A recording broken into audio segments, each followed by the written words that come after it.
there, I'm Lori Jinkins, representative from the 27th Legislative District. So I represent the north part of Tacoma, northeast Tacoma, the west side, the east side, the downtown, Hilltop, Ruston, and then a little slice of Fife. And once we've completed our redistricting, I unfortunately won't represent any of Fife anymore, but my district will go all the way to South 56th Street, so I'll start representing part of South Tacoma too.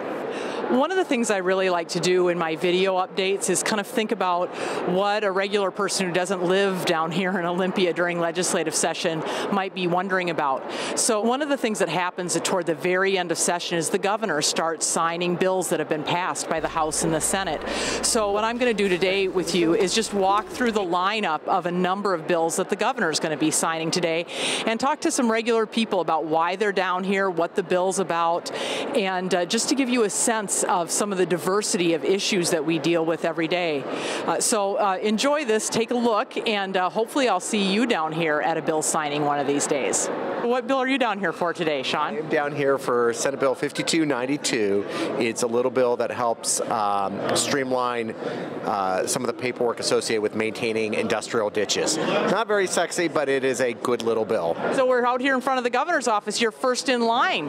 We are tonight. What's the bill that you're waiting for the governor to sign? This is biomass bill number 5575. It allows pulping liquor at pulp mills to be treated as renewable energy for our state's renewable portfolio standards. And so why do you think this bill is important? This bill is important to help the economics of pulp mills be able to use their own energy source from renewable sources in the mill to be viable, stay in business, and help our utilities qualify for green power.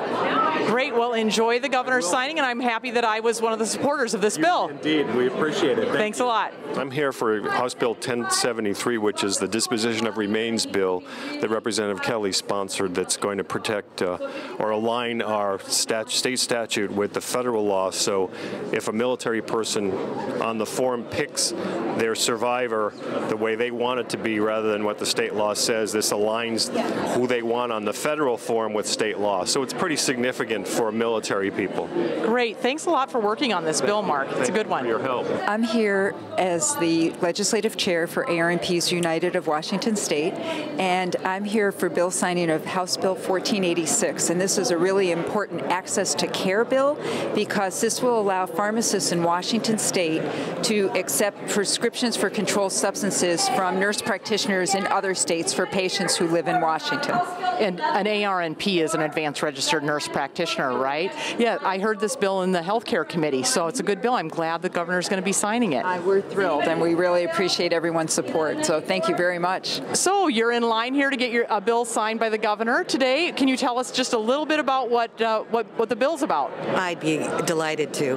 House Bill 2056 changes the licensing term boarding home to assisted living in the state of Washington, and we think that's a move toward consumer protection. When consumers know that they're in an assisted living facility, they know that they have a purpose-built facility that has fire and life safety protections, that delivers a certain package of services and care for our seniors, and they'll understand that the assisted living that they're provided in this state is the same as is provided in 30 other states in the union. Can you tell us a little bit about the bill that the governor's going to sign that you're down here for today?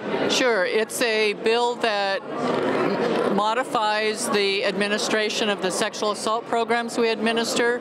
So it removes old language, brings the statutes up to date, makes it easier to administer. And tell a little bit more about how you think that's going to help our sexual assault programs in Washington. It makes what their requirements are much easier to understand. It's all organized in a logical manner. And it, again, takes out old language that's no longer relevant. What's the bill you're down here to watch being signed?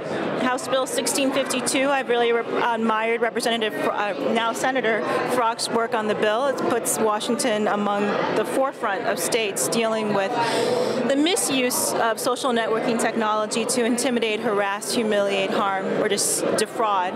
And I think it's been a pretty bipartisan road for this bill, which is very heartening, and it's great to see it being signed today. Yeah, so we've seen actually, I think, in the news media a lot, especially about young people getting kind of bullied or harassed on Facebook or something like that. Will this bill address some of that issue? The idea is exactly that, to put a remedy in the victim's hand that doesn't call for hoping that prosecutors maybe can find a criminal charge and have the resources to bring a case. Great. This sounds like a great bill. I think I actually voted for this one on the floor, too, so I'm happy that Senator Frock brought it, and enjoy the governor's bill signing. Thank you. Just after I finished interviewing people about why they're here for a bill signing, we ran into each other. You're not here for a bill signing, but why are you here today? Oh, we're here to advocate for the ECAP Head Start program. We're here to talk to the legislators on behalf of all the families, the poverty, and how ECAP is very important. So we want to ask them not to cut the funds, because ECAP is a very, very important program for the families, for the kids and families. Great. Thanks a lot for being here and talking to us about it. You're welcome. So now hopefully you've seen a little bit more about the legislative process and the bill signing ceremonies that we have here in Olympia. Are there things that you have questions about that you'd like to learn more about? I really wish if you do that, you would email me or call my office and let me know. I'm always interested in topics for both my video blog and my newsletter that comes out every other week during legislative sessions. So call me or write me. Let me know what you're wondering about, and we'll try and do a video blog about it. Thanks a lot.